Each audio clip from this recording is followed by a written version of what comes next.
Dalia es arquitecta, investigadora y docente. Ella investiga activistas de América Latina que ocupan espacios privados y los convierten en espacios públicos para una comunidad. Pero como Dalia vive en Finlandia, también vamos a hablar de casos finlandeses. Ella vive en una ciudad a 2 horas de Helsinki que se llama Tampere. En una época, iba una vez por año a Tampere porque ahí hay un festival de cortos. Y también me encanta la onda del festival y pasear un poco por esa ciudad. A Dalia no la conocí antes de la entrevista y no la volví a ver, así que tengo que darme un paseíto por Tampere para visitarla. Ahora, escuchemos su historia. Esta entrevista la hicimos en la radio y ese día estaba Lois Arma, una escritora venezolana, aprendiendo cómo hacer la radio conmigo. Mi nombre es Mariana Salgado y esto es Diseño y Diáspora.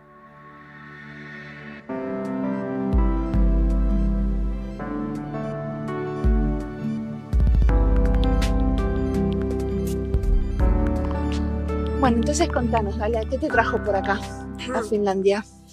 Primero y más sencillo, porque mi esposo obtuvo aquí un puesto también en la universidad en Tampere y por eso nos venimos aquí y estábamos en un momento en nuestras vidas que acaba de nacer nuestra hija, él acaba de terminar su doctorado, entonces como que estábamos un poco explorando a ver a dónde nos podíamos ir y yo ya quería pasar este proceso de empezar también mi doctorado y tuve mucha suerte que encontré a alguien en Tampere que está súper interesado en lo que hago y en Latinoamérica.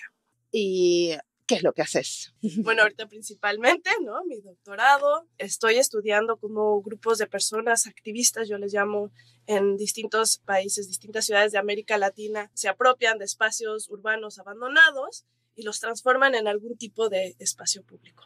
Ok, o sea, como hacen trabajo comunitario con la gente del barrio. Algunos no, todos son muy, muy diversos. Eso es parte de lo que quiero ver qué es lo que tienen similar, pero también cuáles son esas cosas diferentes.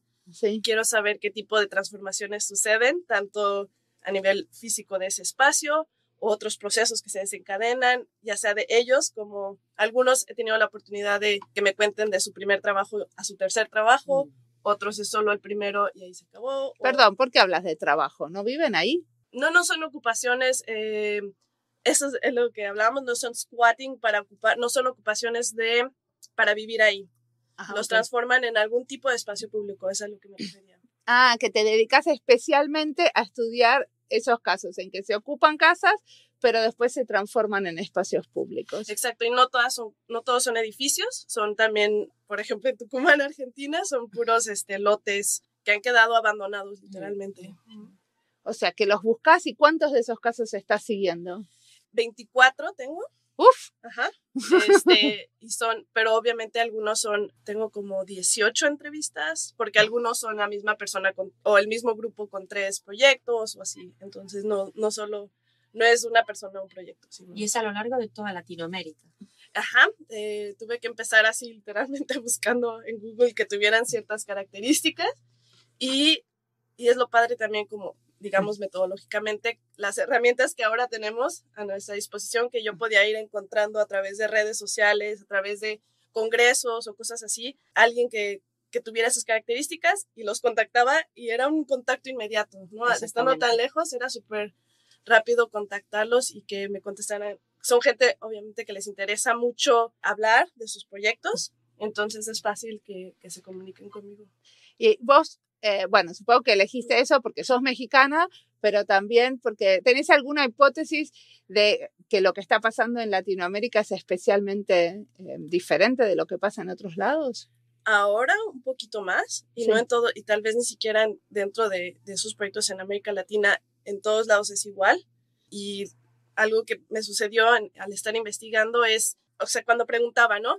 Oye, ¿conoces otro proyecto? Y así, en ciertos países me decían, bueno, solo uno más, o así. De repente entrevistaba a alguien en Puerto Rico y me podían contar de 2, 3, 4 proyectos. Y entonces Puerto Rico se volvió como esta caja de Pandora que se abrió, donde se puede ver como casi un movimiento social de ocupación de esos edificios. Entonces trato de ver, bueno, ¿por qué está pasando esto? Claro, sí.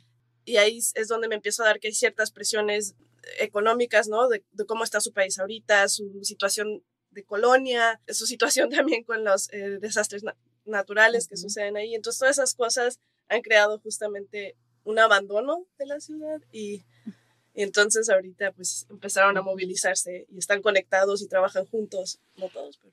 Supongo que vos tendrás como hipótesis esto de estudiar cómo la arquitectura puede aprender de esos procesos de autoorganización de estas comunidades, ¿no? Eso, sí nació un poquito porque estaba yo muy interesada en la arquitectura sustentable hasta que llega este momento donde, bueno, a lo mejor ya son opuestos, ya no se puede hablar de construir algo sustentable y empezaba a ver, tuve que dar una materia de arquitectura efímera, donde, bueno, ¿y qué vamos a hacer en el momento como arquitectos que ya no podamos construir, ¿no? ¿Qué pasa en ese momento? ¿Y qué otros tipos de cosas podemos hacer? Vamos a ocupar espacio. Y era sobre todo con mis alumnos qué ideas sucedían, pero de ahí nació como eso, me pareció interesante, empecé a organizar muchísimas foros de discusión con mis alumnos para otra vez replantearnos incluso desde dónde empieza a ser arquitectura y bla, bla, bla, hasta cuál es nuestro rol, ¿no? En la sociedad también. Contame un poco, ¿qué te referís cuando hablas de la transformación?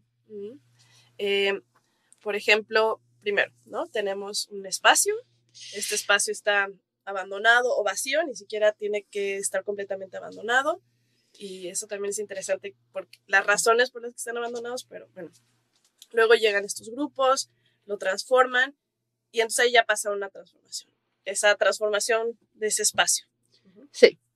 Luego, de ahí desencadena diferentes cosas y en diferentes proyectos son diferentes cosas. Una puede ser muy personal, donde ellos deciden cambiar de ser digamos, un proceso completamente sin un plan, ¿no? A hacer algo muchísimo más buscando fundings o diferentes métodos de juntar a la gente para organizar algo. Entonces ahí ya empieza a haber una transformación en sus procesos de ellos mismos. Te comentaba que he estado en México ahora y pasaron varias cosas. De cuando hice mi entrevista en el 2018 a ahora que he estado. Por ejemplo, en México es muy interesante un caso en Tlatelolco, que es una ciudad, básicamente una ciudad dentro de la ciudad que es el conjunto urbano Nonoalco-Tlatelolco, que fue construido en los 60, de los 40 a los 60. Se tiene que imaginar que en ese espacio pueden vivir 100,000 personas, 100,000 habitantes en como una hectárea o algo así.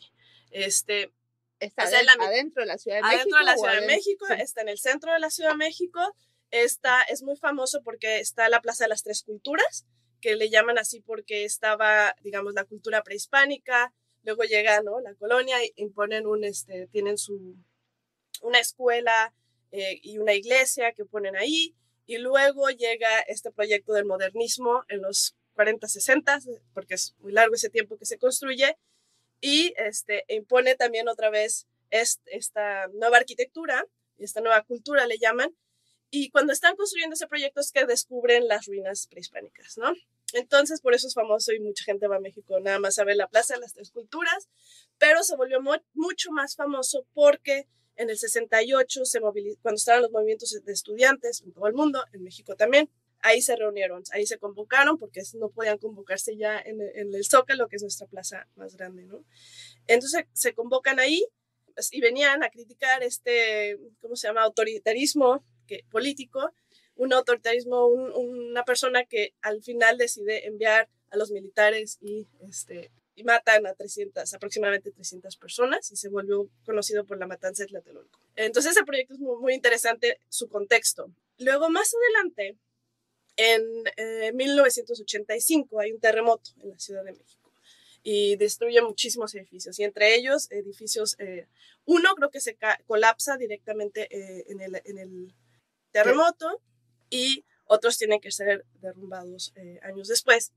Y en uno de esos espacios que fue demolido, se queda abandonado por como 20 años. Y de repente un grupo, con apoyo de la delegación, ellos se llaman Culticiudad y ellos tenían otros proyectos de otros lados y habían estado por la ciudad organizándose y haciendo huertos urbanos en espacios públicos. Y tenían, te digo, ese apoyo de la delegación y tenían un apoyo privado también, pero se les iban a quitar un espacio, entonces a cambio les ofrecieron este espacio ahí en Tlatelolco. Y entonces se llama Huerto Tlatelolco. Pero es un espacio al aire libre, es un terreno. Es un terreno al aire libre Es como de 1.600 metros cuadrados. ¿Y qué tipo de actividades hacen ahí? Ahí principalmente es el voluntariado para hacer el huerto urbano. La meta de ella es justamente demostrar, es más como un showcase, ¿no? Demostrar que se pueden hacer estas cosas en la ciudad. Está completamente, o sea, está cercado, pero está abierto, o sea, tú puedes entrar libremente, nadie te dice nada. Y tienen pues sus voluntarios que van y a plantar y eso. Pero lo que hacen también para, digamos, obtener ciertos fondos es organizar eventos para escuelas. O sea, las escuelas pueden decir, quiero ir ahí, y llevan a los niños y les enseñan a cosechar, y luego al final, o sea, plantar y luego a cosechar, y luego hacen una comida o algo así. Sé que hacen muchos talleres o donde pueden reunirse gente interesada en huertos urbanos, y ellos les apoyan tal vez como planear un proyecto, cosas así. Pero muchos de estos proyectos de huertos urbanos, en realidad también parte del trasfondo es que quieren como construir una comunidad, ¿no? Conocerse más entre los vecinos, hacer cosas juntos. Va más allá de qué es lo que están sembrando. Con este proyecto no sé si es solo eso o más, porque ella, eso también es interesante, que ella no es arquitecta, no tiene ese perfil. Ella es ella es la persona que la coordina. persona como que fundó ese proyecto. No lo fundó ella sola, eran parte de otro proyecto, pero luego se empiezan a dividir y y eso es bonito ver esos procesos que les comentaba que se desencadenan. Ella era cineasta, pero fue cuando tuvo a su hija que dice, yo quiero que coma comida orgánica, y entonces empieza su proyecto. Entonces este es un proyecto súper, súper personal, donde sí se invitas a la comunidad y trata de tener gente que le apoye a sacar el proyecto solo de ahí. Pero también hay que mencionar que de esto no puede vivir, ¿no? O sea, que es básicamente un pasatiempo. Es un pasatiempo, pero sí se volvió su vida. O sea, sí, de esto tuvo que ella crear otra, o sea, tiene su ONG, digamos, o su asociación civil, y luego tiene una compañía con la que sí puede ganar dinero. Pero este espacio no puede no puede dar ganancias. No puede ser lucrativo porque se los están prestando. Y sí pasó, hablando de esas transformaciones, cuando la entrevisté, uno de sus retos era no tener un documento legal que dijera, este espacio es para ti y lo puedes usar así. Y entonces son muchos años de trabajo. O sea que las autoridades cuando quieran lo pueden expropiar el espacio. Exacto. Y entonces ese era como su miedo de que si había un apoyo por parte de la delegación, súper bien, pero sí me contaron de que llegó a haber gente que no veía tan bien el proyecto, o por lo menos no le interesaba. Al final no les hicieron nada, pero que sí puede haber eso, oye, queremos... Claro. Y aparte, que esto sí es como muy de Latinoamérica, es que nadie sabe a qué instancia realmente del gobierno pertenece ese predio en particular. Pero bueno, ahora hablo con ella y ya tienen un documento, porque quien está ahorita en el poder, digamos, le interesa el proyecto de huertos urbanos, y entonces empezó una ley de huertos urbanos, y entonces ya tienen por lo menos un documento que dice, no sé en cuánto tiempo, pero que pueden usar ese. O sea, espacio. Que legitimizaron esto que Exacto. Salió de un movimiento de participación ciudadana desde de los vecinos. Pues ella ni siquiera es de ahí, ¿no? Entonces no es así tampoco. O sea, como ella no es de ese barrio. O sea, realmente no cumple los clichés de... No, para nada, para nada. No, para nada. No. Muy bien. Contame un poco entonces, que nos había quedado en el tintero, qué pasó con Puerto Rico y la caja de Pandora. Pues, para hacer mi investigación he estado entrevistando gente y justo cuando al terminar la entrevista les preguntaba si me podrían compartir o si conocen otro proyecto, y resultó que en Puerto Rico me contaban no solo uno, sino varios proyectos. Y luego en las entrevistas también salía, es que yo estaba inspirada en este proyecto, o luego yo colaboré con este proyecto. Entonces eso me pareció interesante. Entonces dije, bueno, voy a ver qué está pasando en Puerto Rico. Y bueno, así como casi no uso estadísticas, pero sí hay algo interesante en 3 lugares. Uno es Argentina, el otro es México y el otro es Puerto Rico, donde son los países donde hay más viviendas vacías o abandonadas. Y entonces yo quería saber cuánto. Nada más para darles una idea, México está en 14-15% de su stock está vacío, Argentina como el 18%, y en Puerto Rico ya 22, sobre todo era una estimación después de que sucedió el huracán María. Entonces yo quería saber qué está pasando, por qué están tan abandonados sus espacios están abandonados. Entonces eso sale en las entrevistas, y cuando los entrevistaba salían cosas como el éxodo, lo que le llaman el capitalismo del desastre, el colonialismo, ¿qué otras cosas? ¿No? Entonces seguía viendo eso. Te cuento entonces de los casos. Por ejemplo, te puedo contar a ver si puedo en este tiempo contarte unos 3 tal vez. Uno es Cinema Paradiso en La Loíza. Era un espacio súper chiquito, como 80 o 200 metros cuadrados, y era una cineasta con su hermana que estaban buscando un espacio para proyectar 2 cortometrajes de ellas. Y al estar buscando, por fin encuentran este lote baldío, piden permiso para usarlo, lo limpian y hacen su evento, pero llega muchísima gente que deciden que no, pues no va a morir ahí. Entonces empiezan a hacer cada segundo domingo del mes, o 2 veces al mes, no me acuerdo, ponían una película nueva. Y entonces me cuentan, venía muchísima gente, como que se inspiraba por el proyecto y querían hacer cosas también. Entonces llegaron artistas y les pidieron, oye, ¿podemos pintar murales? Sí, pues ni era de ellos el espacio. ¿Sí? Hicieron murales. Llegaron un grupo de arquitectos con diseñadores y así, y pusieron mobiliario urbano, y así después llega otra persona y les organizan el plenazo musical ahí, empiezan a organizar la feria del libro alternativo, empiezan a organizar cada mes un mercado como de arts and crafts, de artesanías, de la comunidad, ¿no? Y entonces empieza como que a tener ese aire. Ella me empieza a contar que hasta llegaban viejitos y le decían, oye, ponme esta película, no sé qué, y ella los conseguía, o sea, como que se volvió de verdad para todo el mundo. Yo lo cuento casi como culminando hasta el Circo Nacional de Puerto Rico, presentó ahí en ese pequeño espacio. Y bueno, después de un tiempo, pues el dueño del terreno ya estaba cobrándoles una renta, entonces ellas tenían que ver cómo sacaban esa renta, y al final decidió rentárselos a otra persona, y entonces ahí se acaba ese proyecto. Pero bueno, son temporales estos proyectos, y tal vez está bien, no sé. De ahí se inspira otra persona, que ella frente a su casa y en esa zona que le llaman el Machuchal en Puerto Rico, había muchísimos igual edificios vacíos, tantos que hasta en un proyecto de colaboración empezaron a documentarlos, porque todas estas cosas no están documentadas. Con sus vecinas, ella era la más joven, como de 42 años, y las demás personas eran señoras ya de 60 para arriba, que ya estaban jubiladas.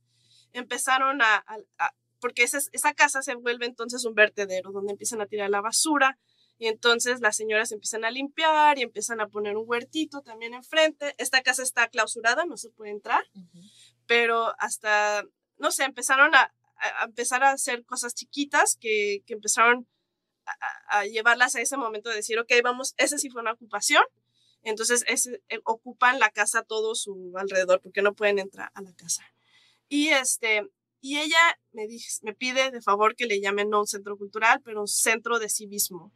Y entonces, o cívico, no de civismo, cívico. Pero para ella era importante como que se volviera un lugar donde se pudieran de ahí salir nuevos proyectos para la comunidad. Entonces empiezan a hacer, ¿cómo se llama?, colaboración con el Museo de Arte Moderno, quienes les apoya con dinero para que de ahí de la comunidad una persona pudiera dar clases de arte en una escuela pública que hay ahí. Después, que por cierto, con la privatización que está pasando ahorita, esa escuela se cierra y entonces ese proyecto ahí muere.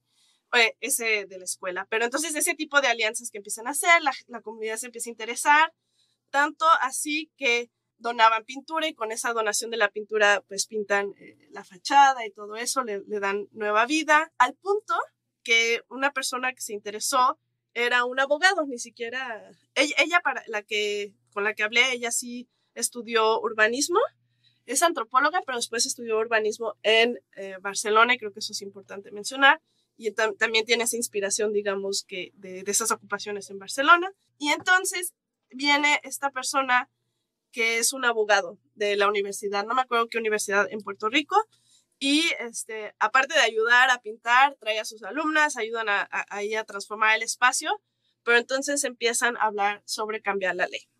Resulta que en Puerto Rico, no sé, esto creo que es una ley americana, pero resulta que en Puerto Rico hay una cosa que se llama estorbo público. No sé si lo habían oído. No.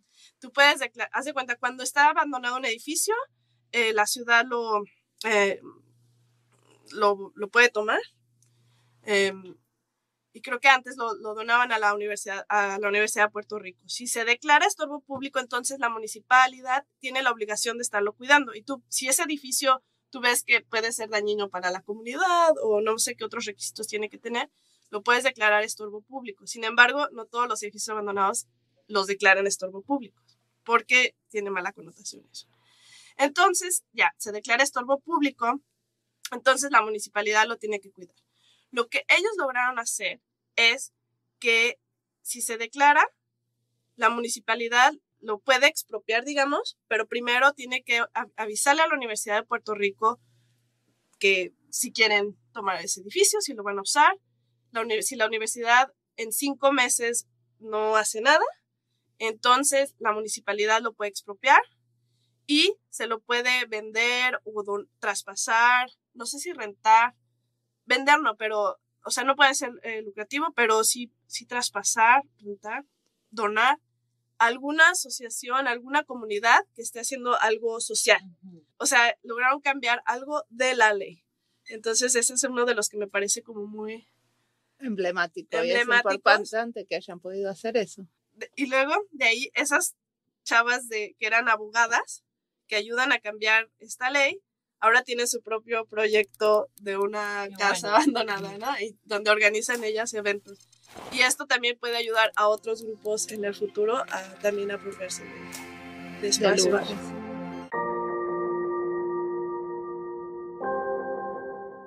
Como les conté en otro episodio, estoy en un barrio temporario porque están cambiando los caños de mi casa. Esto es algo que pasa en los edificios cada 60 años en Finlandia y te tenés que mudar por 3 o 4 meses. Es un bajón, pero encontramos una casa linda, accesible, en un barrio cerca de donde vivimos. Y en este barrio está lleno de casas vacías. Son casas hermosas y algunas incluso con su propia salida a la playa. Como nado mucho, me doy cuenta que no hay nadie porque paso a diferentes horas del día. Y no es 1 o 2 casas, son un montón. Cerca de mi casa hay como 7 casas vacías y confieso que me molesta mucho. Uno sabe que hay gente con mucho dinero, pero tener una casa así de más de 400 metros cuadrados en un barrio hermoso y que sea tu segunda casa es un poco demasiado lujo. Tener estas casas así tendría que estar prohibido. Vamos a ver si junto a Gallas y llamo a alguno de los grupos de activistas que conoce Dalia para mostrarles cuáles son. Un poco de onda comunitaria le vendría muy bien a este barrio. Sigamos escuchándola.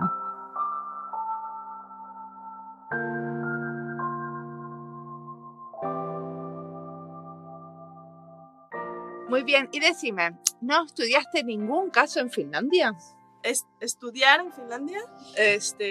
Bueno, ¿o no conoces algún caso que haya pasado algo parecido? Bueno, interesante, pues es el de el Capelli-Texas, ¿no? El Cable Factory, donde también eso es muy interesante porque no fue realmente que estuviera abandonado, pero, o sea, quedó vacío el edificio y se hace un arreglo con la ciudad y es muy interesante, pero no lo entiendo completamente, para que puedan seguir usando como artistas. Pero otro caso que todavía me parece muy, muy lindo es Lapinlahti-lehti, que es el viejo hospital para pacientes de salud mental. Exactamente.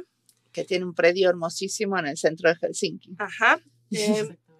Y eso, ahorita no les puedo decir de años, no me acuerdo, pero imagínense, es una H, ¿no? Tiene la forma de una H y la mitad de esa H la tiene un grupo que se llama Pro Lapinlahti y la otra mitad Tilaajakamo. Son como 2 colectivos Son diferentes. 2 grupos. El de Tilaajakamo, si lo estoy diciendo bien, lo hacen bastante en la ciudad de Helsinki, es buscar edificios que pertenezcan a la municipalidad, que estén vacíos y piden permiso para utilizarlos y los subrentan, digamos, los vuelven a rentar. Y los refaccionan también. Cada quien, el que lo renta, lo arregla. Entonces es lucrativo en este caso. En ese caso, pero son rentas súper bajas, y sobre todo para artistas. Pero esa es una sección. Y la otra es la que me parece muy linda porque es la que empezó a reactivar el proyecto. Según yo, estuvieron también como 10 años abandonado ese edificio, estaba muy estigmatizado, estaba hasta cercado, ahorita ya está más o menos abierto, pero tenía una cerca. Y entonces empieza un grupo que son terapeutas, empiezan a pedir permiso de utilizar el auditorio, para hacer no sé qué tipo de eventos, pero o reunirse o lo que fuera, y poco a poco empiezan a tener ya permiso de utilizar todo. Lo subrentan los espacios chiquitos a cualquier persona que sea como terapista o para cosas que tengan que ver con la salud mental, pero también organizan, estábamos hablando y me enseña una lista como de 200 proyectos en un año, 200 eventos, digamos, que tienen que ver con la salud mental, ¿no? Y entonces me hizo muy lindo porque al principio yo siento que no me podía identificar o no sé, pero eran, o sea, como nunca realmente es algo que no pensamos, nuestra salud mental, y las actividades como tan lindas como de organizar caminatas y también empieza pues en el verano rentar barquitos y cosas así, como han hecho esas actividades y todas son gratuitas, y entonces me parecía como súper valioso. Pero a principio del año pasado, y aquí alguien tendrá que hacer fact-checking, pero hay un concurso. La ciudad creo que la ciudad de Helsinki decide que quiere vender ese edificio. Y entonces hace un concurso y el que ganara ese concurso tenía que comprar el edificio. O sea, ya no, la gente que rentaba, estos dos grupos, arreglaban su cuartito y lo que sea, pero el techo, por ejemplo, que es súper caro, eso sí lo paga la ciudad. Y entonces, ya ellos ya no querían pagar, lo querían vender, pero entonces con eso excluían de participar a la gente que renta estos espacios. Claro. Porque ellos jamás van a tener la plata para comprar un lugar así. Exacto. Y entonces, ahí es donde hubo unos pleitos, eso me han contado, como, bueno, ya ves los pleitos finales en la política, y entonces ganan, que también cambia las reglas del juego para que también se pueda seguir rentando. Y ahí es donde ese equipo invitan al que es mi supervisor, quien a su vez me invita a mí a participar en este proyecto. Y entonces así es como fui a entrevistarlos, ver cómo podíamos tener más actividades, qué podía hacer, que fueran tipo proyectos y cosas así. Entonces eso estuvo... O sea que parte de tu investigación es como una investigación participativa donde sos parte del movimiento activista apoyándolos a organizarse. Ahí, en ese caso sí, y pasamos, eso fue el año pasado, como en agosto pasamos a la segunda fase, pero ahí ya no participé porque ya yo tenía que hacer mi investigación, y ahí ya no ganamos, y es un poco truculento quién ganó, y creo que hay que tener cuidado. Una cosa que para mí me resultó de esto es, pues estar viendo libros mucha gente que se acercaba a mí a darme cosas para que yo me informara sobre Lapin Lahti, lo que es, y me di cuenta cómo cada vez era un parque enorme y cada vez le fueron quitando más, y mi teoría es que no han construido alrededor de eso y que eso sigue ahí porque está lleno de panteón. ¿Es el panteón? ¿O cómo le llaman? ¿Panteón? Sí, como que hay un cementerio. Es el cementerio. Y esa es mi teoría por lo que no hay construcciones ahí, porque siento que así como va Helsinki están arrasando. Porque habría tumbas abajo. Ajá, o sea, yo creo que por el tipo de uso de tierra no podrían, pero si no ya no habría parque, estoy casi segura porque es así, porque es parte de que las ciudades crezcan, ¿no? Yeah. Bueno, entonces, decime una cosa, ¿qué cosas te inspiran en este momento? Me inspiran mucho las mujeres, muchísimo lo que está sucediendo en América Latina, las movilizaciones de las mujeres. Me inspiran mis alumnas que tenía en México, con quien les puedo contar más adelante de este proyecto que inicié, de la interrogativa. Contanos ahora, porque mucho más tiempo no tenemos. Okay. Justo ahora estuve en México y cuando yo había estado allá, yo daba clases en la Universidad Autónoma de Querétaro, que es una universidad pública. Y pues empecé a tener mis propios cuestionamientos de cómo se enseñaba la arquitectura tan fuera como de contexto, y entonces empezaba a organizar eventos con mis alumnos y obviamente no eran todos, pero muchos que me inspiraban mucho y que me hacían pensar mucho. Y ahora que regreso, pues eran unas chavas que estaban súper chavitas, estaban en primer año cuando yo les di clases y ahora ya están por terminar y tenían todos estos temas para sus tesis muy sociales, que antes siento que no era así. Uh-huh. Y entonces me pareció interesante y queríamos como empezar algo juntas, pero pues yo estoy acá y ellas están allá. Entonces decidimos empezar un blog que fuera como un espacio donde nosotras pudiéramos primero comunicarnos entre nosotras, pero también abrirlo a más mujeres, porque sí creíamos que nos hacía falta un espacio donde sea solo desde la perspectiva de nosotras, ¿no? Todo es, primero que nada, desde la perspectiva euroamericana y luego sobre todo de los hombres. Y entonces queríamos poner otros temas, ¿no? Y invitar a quien esté interesado en participar. La invitación está abierta a mujeres interesadas en hablar sobre temas de la ciudad y de la arquitectura. Pero ¿tienen alguna dinámica especial? Esto de la interrogativa. Ustedes van a poner preguntas y nosotras contestamos. ¿Cómo funciona? Ajá. Para empezar es interrogativa.home.blog. Ya cuando tengamos dinero seamos .com. Y donde dice próximas interrogativas, ahí estamos planteando una pregunta y la contextualizamos. La primera, el tema, digamos que era definitivamente la mujer y la ciudad, y planteamos cómo se representa la mujer en las ciudades, cómo se siente, como lo que fuera, pero relacionado a mujer-ciudad. Solo fuimos 6 personas que escribimos, de una que es mexicana, es italiana, mexicana, 2 mexicanas, incluyendo a mi alumna, una chava de aquí de Finlandia, que también lo pone desde otra perspectiva, muy interesante, entonces los invito a que lean eso. Y es también una bonita forma de crear un proyecto donde también me comunico con las personas a las que estoy investigando, y eso se ha vuelto muy lindo. Con las chavas de Puerto Rico hay un grupo que se llama Taller Creando Sin Encargos, que van a hacer ahorita, a quienes estén interesados, están invitados, un workshop en San Juan, y entonces es una forma como de unir esas voces que están por todos lados en este espacio. ¿Pero el workshop es online? No, es... tenemos que ir a Puerto Rico. No, tienen que ir. Pero entonces la interrogativa es una convocatoria abierta, digamos, cada mes. Es cada mes. El post se pone al final, en el último domingo del mes. Y ahí al final de los posts ponemos la siguiente interrogativa, o pueden irse a próximas interrogativas y viene la siguiente. Y tú puedes mandar un email con tu texto. Exacto. Okay. Y hay diferentes formatos, que eso se explica ahí. Ahorita empezamos con texto, pero por ejemplo, también hay el formato, entonces es un post con 6 textos, digamos. Pero por ejemplo, en 2 meses o algo así va a estar una de mis alumnas, va a hacer un ensayo sí, fotográfico, ¿no? También queremos ver más adelante, una de mis amigas está proponiendo que sea un sobre sostenibilidad, pero en forma de cuento. Bueno. Entonces queremos, no solo nosotros queremos proponer los temas, sino si tienen un tema, nada más la contextualizan, hacen la pregunta y la ponemos. Pero puedes invitar a poetas, como Lois, por ejemplo. Sí. Escritoras, bien. Perdón, escritoras. Sí. Muy bien. Y decime, ¿qué te ves haciendo en el futuro?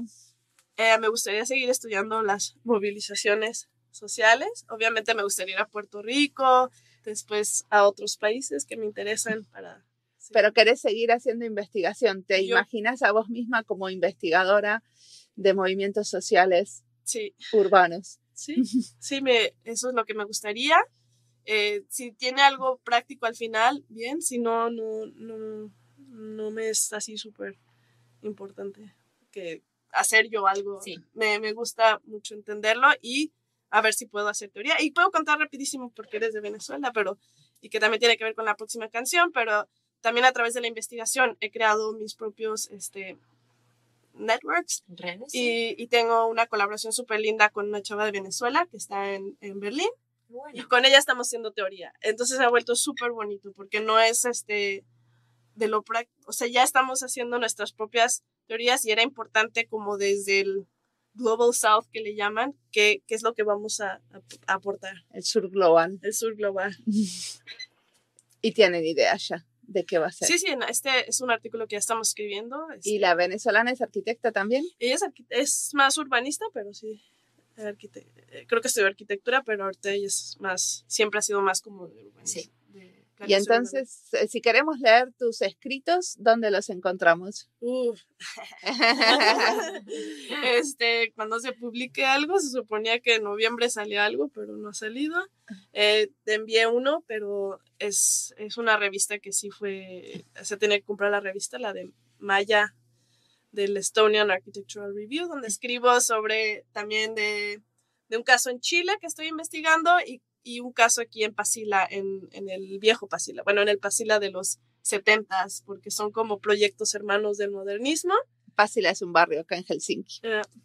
Y donde en Santiago de Chile está sucediendo unas actividades temporales arriba de unas plataformas, digamos, le llaman pasarelas, que conectan los edificios estos del modernismo, y aquí en Pasila, en la parte de abajo, están haciendo como arte urbano. Sí. Sí. Y entonces escribimos sobre eso. Sí, son preciosos los murales que hay ahí. Y el proceso para hacerlo me pareció súper interesante, pero será otro. En otro, me tenés que contar, trabajé 2 años y medio en Pasila, así que me los conozco muy bien todos los murales. A eso me dedicaba mientras. Y cuando vas a comer al mediodía, salís a dar una vueltita por los murales. Y lo único que hay para ver ahí son los murales, porque el resto es mucho bastante concreto. Sí.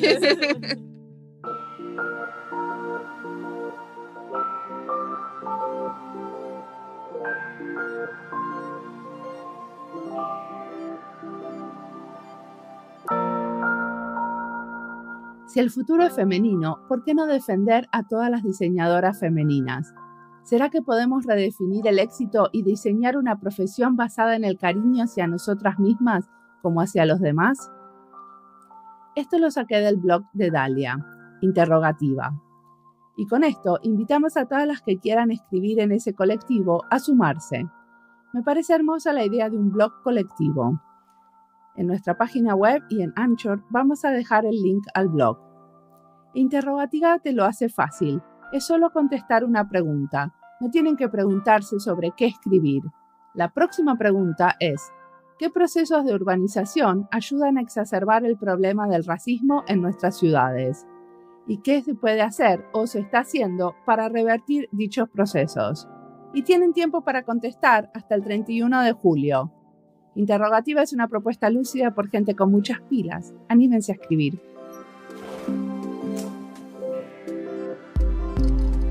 Como siempre, la música del podcast es de Antonio Zimmerman. La edición de sonido de este episodio es de Andy Fechi. Este podcast está publicado con licencias de Creative Commons con Attribution. Esto fue Diseño y Diáspora. Pueden seguirnos en nuestras redes sociales, en Instagram y Twitter, o visitar nuestra página web diseñoydiaspora.org. No olviden recomendarnos.